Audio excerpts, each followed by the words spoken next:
సౌలు దమస్కు మార్గానికి వెళుతూ ఉండగా వెలుగు ప్రకాశింపచేసి, నువ్వు హింసిస్తున్న యేసుని అవసరం అంటారా? ఆయనకి అవసరం అంటారా? రమేష్ గారు, అవసరం సార్ ఆయనకి? దేవదూతని పంపించుండొచ్చు, సేనాని పంపించుండొచ్చు, అయినా కూడా ఇనే పరిస్థితుల్లో మంచి ఊపులో ఉన్నాడు. క్రైస్తవుడు కనిపిస్తే వేస్తే చెరసాల్లో వేసేస్తాడు, లేకపోతే కత్తిని.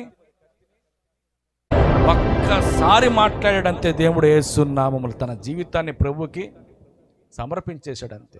అట్టి దర్శనాలు 26లో నీకు కలుగునుగాక. నేనే నేనే నేనే యేసునని ఆయన నీతో ప్రకటించుకుంటూ ఉండగా, ఆ పాపపు చెరలో నుండి, ఆ బలహీనతల చెరలో నుండి, ఆ ఊబిలో నుండి కంప్లీట్గా బయటకు వచ్చి నువ్వు దేవునికి సరెండర్ అయిపోతున్నావు. సమయం ఉన్నప్పుడే, ఆయుష్ ఉన్నప్పుడే చక్కగా దాన్ని వినియోగించుకో.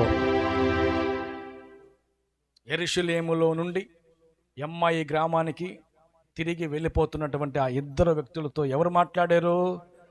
డైరెక్ట్గా ఆయనే మాట్లాడాడు. ఎందుకంటే ఆయన మాట్లాడితేనే అక్కడ పని అవుతుంది అంతే. ఏ దేవదూతని పంపించినా, ఎవరిని పంపించినా కూడా వాళ్ళకి ఆ లేఖనాలని ఆయన విప్పి చూపించేటప్పుడు వాళ్ళ హృదయాలు ఏమైనాయంట? మండిపోయినాయంట. యేసు నామంలో ఏమైనాయి? మండిపోబోతుంది 2026లో నీ హృదయం. దేవుని కొరకు పాకులాడబోతుంది యేసు నామంలో. బ్రతికితే దేవుని కొరకు మాత్రమే బ్రతకాలన్న తీర్మానం రాబోతుంది యేసు నామంలో. దేవుడి మాటలు విడుదలవుతుండగానే నీలో ఒక రోషం, ఒక ప్రతిష్టత, ఒక సమర్పణ, ఒక తీర్మానం, ఒక ప్రమాణం, ఒక నిబంధన యేసుతో కలుగునుగాక. ఆమేన్. హల్లెలూయా, హల్లెలూయా.